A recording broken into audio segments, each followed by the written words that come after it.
Welcome to new TV Telugu. ఇప్పుడు Telangana top 10 చూద్దాం. Private పాఠశాలలు కళాశాల బస్సులకు ఫిట్నెస్ సర్టిఫికేట్ తప్పనిసరిగా ఉండాలని ఆర్టీఓ అధికారులు తెలిపారు. తిమ్మాపూర్ రవాణా శాఖ కార్యాలయంలో స్కూల్ బస్సులు ఫిట్నెస్ ఇతర డాక్యుమెంట్స్ పరిశీలించారు. బస్సులకు సీనియర్ డ్రైవర్లను పెట్టుకోవాలని, ఎమర్జెన్సీ ఎగ్జిట్ పిల్లలు దిగడానికి వీలుగా బస్సు ఫుడ్ బోర్డు ఏర్పాటు చేసుకోవాలని సూచించారు. జూన్ 15లోగా బస్సులు ఫిట్నెస్ చేయించుకోవాలని తెలిపారు.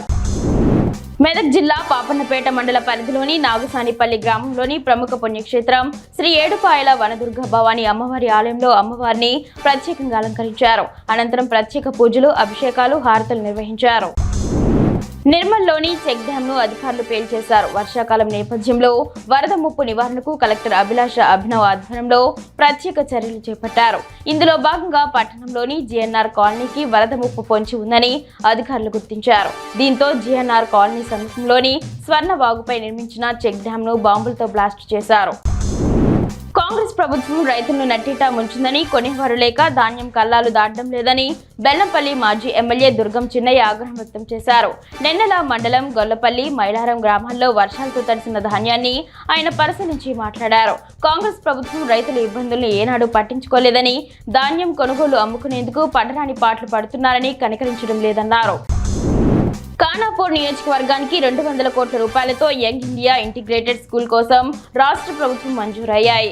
ఈ సందర్భంగా జన్నారం మండలంలోని డాక్టర్ బిఆర్ అంబేద్కర్ విగ్రహం ఎదుట మండల కాంగ్రెస్ కమిటీ ఆధ్వర్యంలో సీఎం రేవంత్ రెడ్డి, మంత్రి సీతక్క, ఎమ్మెల్యే వెడ్మా బొజ్జు పటేల్ చిత్రపటానికి పుష్పాంజలి వేసి పాలాభిషేకం చేశారు. ఈ కార్యక్రమంలో కాంగ్రెస్ పార్టీ నాయకులు తదితరులు పాల్గొన్నారు.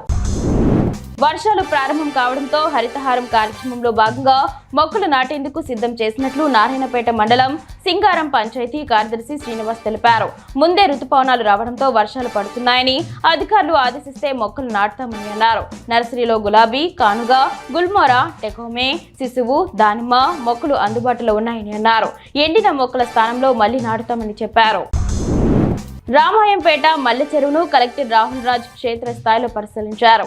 మున్సిపల్ అధికారులకు పలు సూచనలు చేశారు. అనంతరం ఆయన మాట్లాడుతూ మల్లె చెరువును మోడల్ చెరువుగా తీర్చిదిద్దుతామని తెలిపారు. ప్రతిపాదన సిద్ధం చేసి త్వరలో పనులు ప్రారంభించేందుకు కృషి చేస్తామని అన్నారు.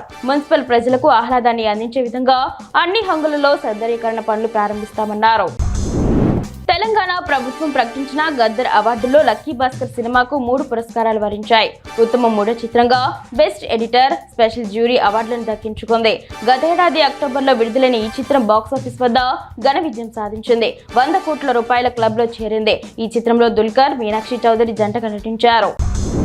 కొత్తగూడెంలో ఇందిరమ్మ అమృతం పథకాన్ని రాష్ట్ర పంచాయతీరాజ్, గ్రామీణాభివృద్ధి, గ్రామీణ నీటి సరఫరా, మహిళా శాఖల మంత్రి ధనసరి సీతక్క, మహబూబాబాద్ ఎంపీ పోరిక బలరాం నాయక్తో కలిసి ప్రారంభించారు. 14 నుంచి 18 ఏళ్ల అమ్మాయిలకి ప్రతిరోజు చిక్కీ, పల్లి పట్టి, చిరుధాన్యాల పట్టీలను అందజేయనున్నారు. ఈ కార్యక్రమంలో ఎమ్మెల్యేలు తెల్లం వెంకట్రావు, కోరం కనకయ్య, పాయం వెంకటేశ్వర్లు, జారే ఆదినారాయణ పాల్గొన్నారు. మొదటి ఉత్తమ ఫీచర్ ఫిల్మ్స్ గా కల్కి 2898 AD నిలిచిందని గద్దర్ ఫిల్మ్ అవార్డుల జ్యూరీ చైర్పర్సన్ జయసుధా ప్రకటించారు. పొట్టేల్, లక్కీ భాస్కర్ ఆ తర్వాత ఉత్తమ ఫీచర్ ఫిల్మ్స్ గా నిలిచినట్లు చెప్పారు.